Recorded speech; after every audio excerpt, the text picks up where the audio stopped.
So, welcome back again. Medyo kinapos tayo dun sa memory kanina. Kaya hindi natin natapos yung discussion.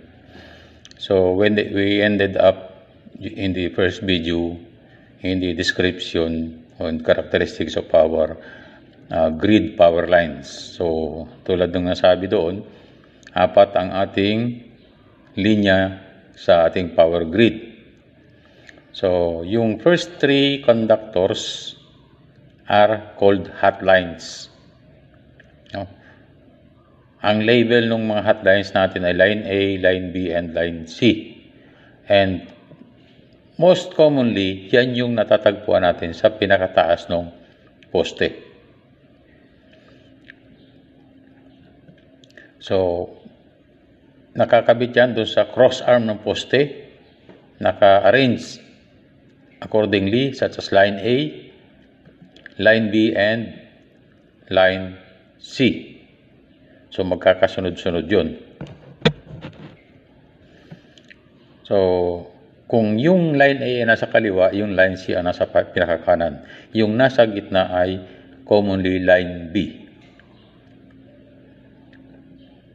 So, ito yung ating linya, which is also arranged horizontally.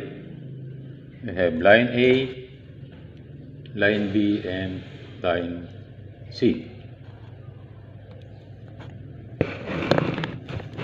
Ngayon,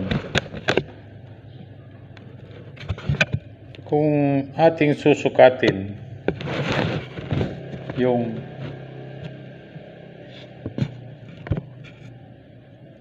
by the way, sabi ko kanina, 4 yung linya, no?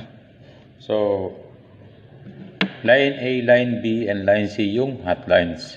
And then, there is another conductor below these 3 hot lines. No? Nasa bandang baba.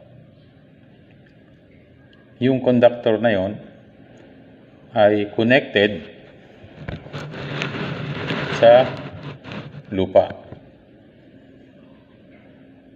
Every pole o kada poste ay mayroong wire simula dun sa taas sa dulo papunta dun sa ibaba sa parte ng poste na nakabaon sa lupa. And yung port line dito sa taas ng poste, sa banda baba ng line A, B, C, yung wire na yun na tinatawag nating neutral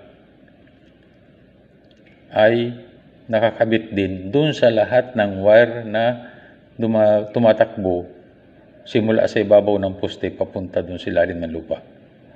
So, all poles are equipped with neutral conductor and grounding conductor papunta sa lupa. Ibig sabihin, magkadugtong-dugtong lahat yung neutral line na saka yung grounding conductor. Lahat yan ay nakakabit sa lupa. And that is the so-called neutral of the power line grid.